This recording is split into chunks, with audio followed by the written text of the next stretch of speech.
Salut, aujourd'hui nous allons apprendre à scraper donc des magasins sur ce type de site web. Donc ici, on a l'ensemble des magasins de l'enseigne Boulanger, donc à savoir les noms des magasins et leur adresse. Donc l'objectif va être tout simplement, grâce au langage Python et à Selenium, de créer un data frame, sauvegarder donc les magasins, donc leur nom dans cette première colonne, et ensuite de sauvegarder leur adresse. Et à la suite de cela, on va créer un fichier Excel avec l'ensemble des informations. Donc, dans un premier temps, on va ouvrir nos scripts. Pour l'instant, il est vide. Et je vais faire comme d'habitude, importer les bibliothèques.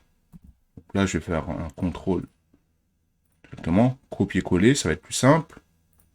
J'importe mes librairies. J'ai l'étoile comme d'habitude, donc ça veut dire qu'on est en train de charger les différentes librairies. Donc je vais attendre. Donc ici, on a import Panda qui va nous permettre d'utiliser Pandas pour manipuler donc les data frames. On a DateTime. Bon, là, je l'ai importé, mais normalement, on ne va pas l'utiliser puisqu'on n'aura pas besoin d'utiliser le temps. Donc, je vais l'effacer. Ensuite, on va donc ouvrir notre navigateur. Donc, le navigateur, il est déjà ouvert. Mais nous on veut en fait ouvrir le site Boulanger avec Selenium. Donc, je vais utiliser driver.get.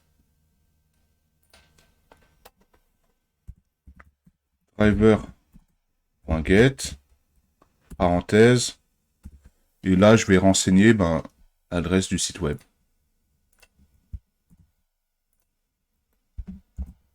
Là, je clique sur exécuter. Donc, j'ai bien mon site qui est ouvert. Manuellement, je vais cliquer sur tout accepter pour gagner du temps. On aurait pu le faire aussi avec du Python, mais on va gagner du temps. Donc là, j'ai mon site web qui est ouvert avec les différents magasins. Maintenant que c'est fait, je vais créer donc une liste qui va contenir les noms des colonnes que je veux pour mon data frame. Donc je vais faire colonne est égal. Je vais mettre un crochet, ça va être plus simple. Crochet. Là, je vais donner le nom de ma colonne sera magasin. Virgule. Adresse. Ensuite, donc ça c'est ma liste qui contient les colonnes. Je vais créer donc un data frame. Donc je vais lui donner un df est égal à pd.dataframe. Donc il faut bien respecter les majuscules quand on crée nos data frames, sinon on a un message d'erreur. Donc data frame, on va écrire en anglais colonne avec un S. Et je vais lui donner le nom de ma liste. Donc, colonne.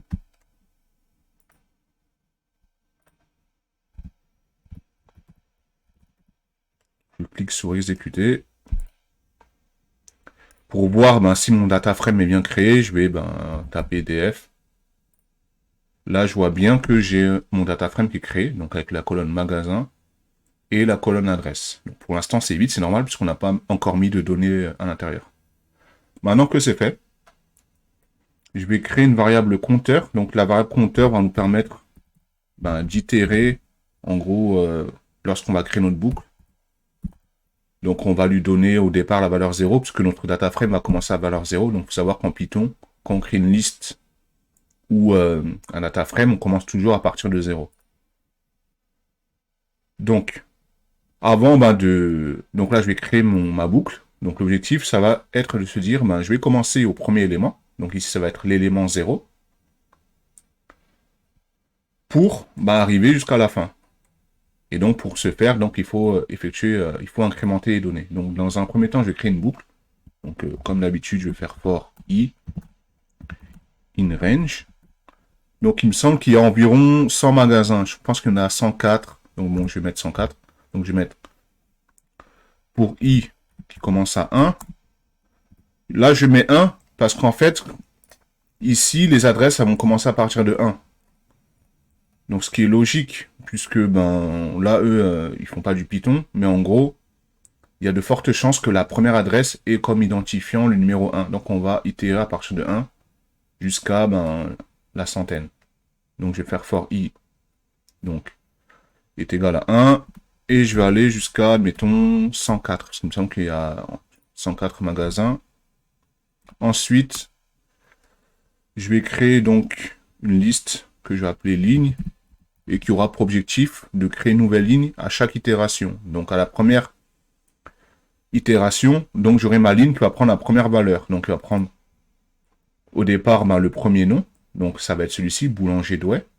Ensuite, il va prendre la première adresse, centre commercial, et ainsi de suite. Bon, dans un premier temps, je vais créer une liste vide. Ensuite, je vais créer une variable magasin qui aura pour objectif donc de prendre l'adresse, enfin le nom du magasin. Donc celui-ci, Boulanger Douai, on va prendre le nom. Donc pour ce faire, comme vous le savez, en général, on va utiliser driver.find élément.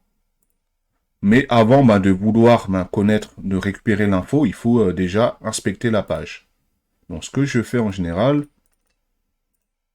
je fais inspecter, je clique sur la flèche, et là je veux déjà le nom, l'adresse en fait, le XPath. Donc là on a bien donc Boulanger Douai, je fais un copie XPath. Je vais le copier dans bloc-notes pour voir la logique. En fait, il faut se dire que derrière, il y a toujours une logique. On sait très bien que l'ID ne sera jamais le même. Admettons, pour Boulanger Douai et Boulanger Mandelieu, il est quasiment impossible d'avoir le même numéro d'ID. Et nous, c'est ce qu'on veut voir. On veut voir, admettons, là, je reprends l'adresse de Mandelieu, et je vais voir que les chiffres ne seront pas les mêmes. Et nous, on va incrémenter sur ces chiffres. Donc là, je clique sur Boulanger Mandelieu. Je copie le XPath et je le mets dans mon bloc-notes. Je vais comparer les deux adresses. Là, je peux voir que les adresses sont quasiment les mêmes. Cependant, je peux voir que ici, on a bien le chiffre 1 et là le 2. Donc je conclus que quand je vais prendre Boulanger au bagne, ça sera la même adresse, mais que ici, on aura le 3 et ainsi de suite. Pourtant, les autres chiffres vont rester les mêmes. Donc nous, on va itérer que sur ces chiffres-là. Et on va garder les mêmes chiffres. Donc là, je vais retourner sur mon code.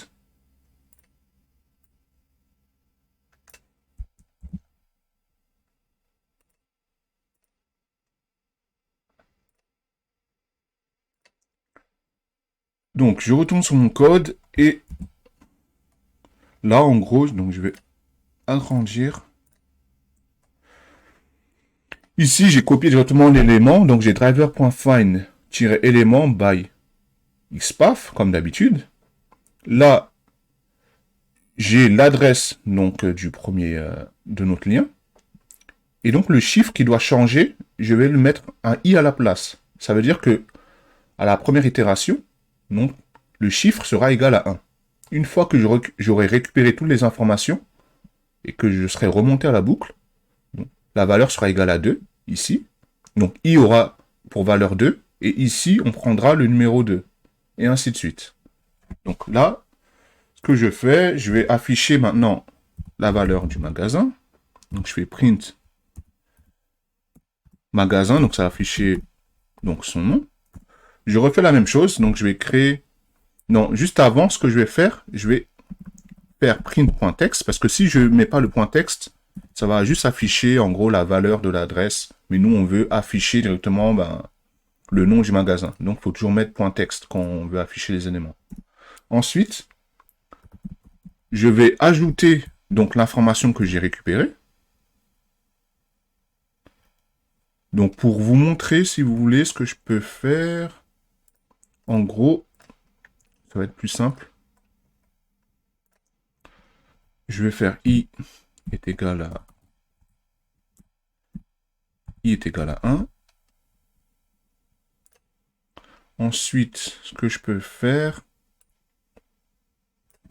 ça va être plus simple.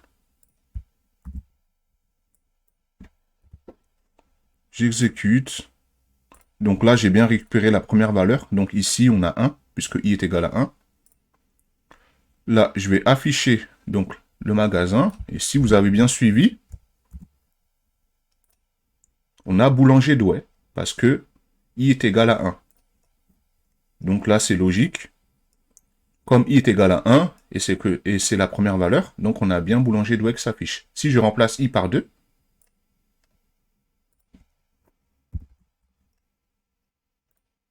donc là, j'exécute. Je récupère. On a amende des lieux. Donc là, on est dans la logique.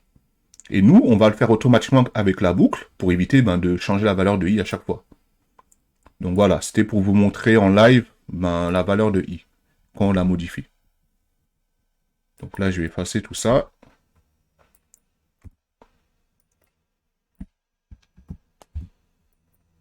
Et donc, une fois qu'on a récupéré donc la valeur du premier magasin, on va la stocker dans notre liste.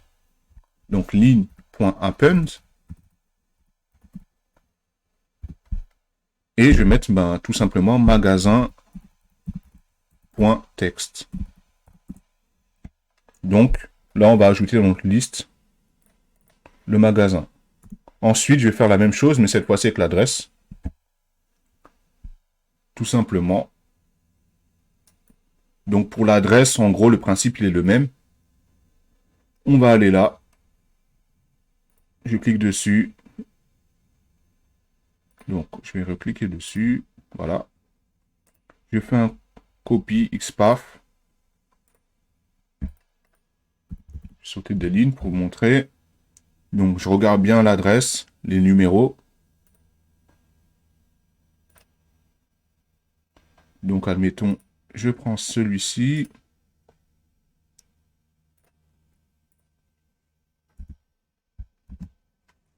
Et donc là, je peux voir que, également ici, le numéro n'est pas le même.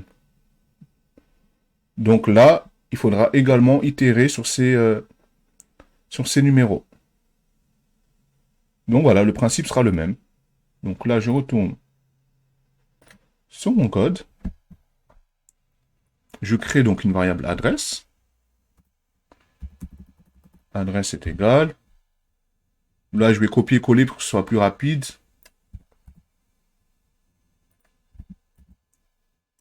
Voilà. En gros, on peut voir que les adresses sont quasiment les mêmes. C'est là, ici, on a du P1 et là du P2, mais ce sont des variables, enfin des valeurs fixes. Et là, on a une valeur qui est variable. Ensuite, le principe est le même. Je vais afficher. On n'est pas obligé de l'afficher, mais je vais l'afficher quand même. Faire adresse.text. Ensuite, je vais rajouter l'adresse dans ma liste. Donc là, je fais ligne.append adresse.text. Mais cette fois-ci, je vais donc créer un compteur. Donc le compteur il est déjà créé. Mais là, je vais dire, voilà, j'ai ma liste. J'ai ma liste qui est stockée ici. Et je veux sauvegarder les éléments de ma liste directement dans mon data frame. Donc là, je vais faire df.lock.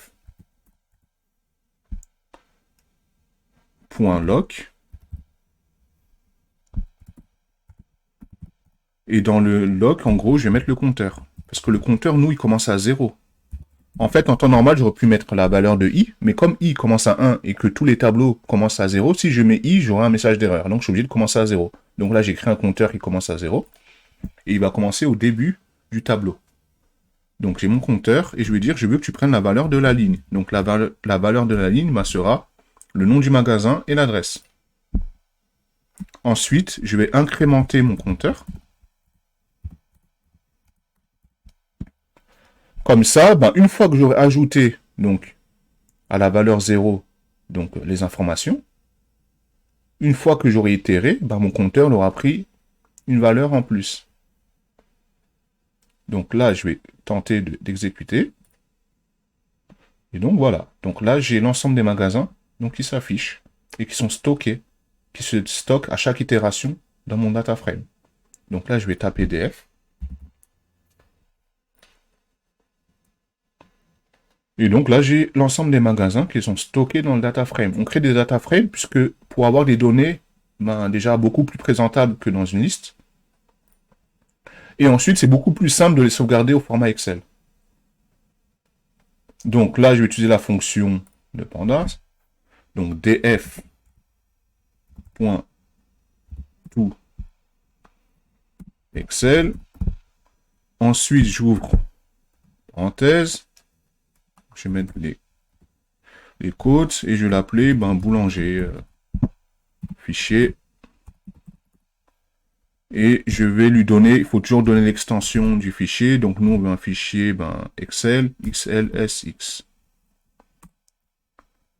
Et après, je vais mettre index est égal à true. Donc il faut toujours faire ça. Et header aussi égal à true. Donc c'est prendre en tête. Une fois que c'est fait, je vais cliquer. Donc je regarde bien s'il n'y a pas d'erreur. Normalement, ça devrait être bon. Header. Ah, je pense que j'ai mis un H majuscule. Il n'a pas aimé. Donc je clique dessus. Là, ça, c'est en train de charger. Et là, ce que je fais, vu qu'on est sur Jupiter, il faut que j'aille ici.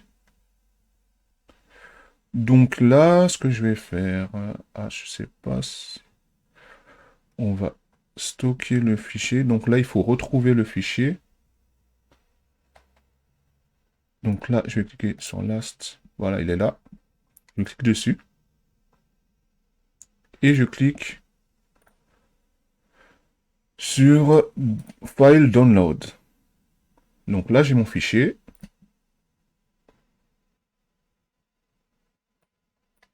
Donc j'ai bien mon fichier Excel. Donc si je veux, je peux nettoyer. Donc dans d'autres travaux, ce que j'ai fait, j'ai nettoyé le fichier Excel. Donc au lieu de faire tout ça sur Python, je peux me dire, voilà l'adresse, j'aimerais bien séparer le code postal. Donc je vais créer une colonne code postal et je vais récupérer que les codes postaux de l'adresse en question. Mais bon, là, c'est pas l'objet du tuto. Là, on est en train d'apprendre comment scraper des données facilement avec du Python. Ce que je peux faire, je peux nettoyer le fichier, me dire, ça, c'est en trop, ça sert à rien. Je le supprime. Ensuite, je sauvegarde. Et là, je peux voir que j'ai l'ensemble des informations que je voulais. Je vous remercie pour ce tuto et je vous dis à la prochaine.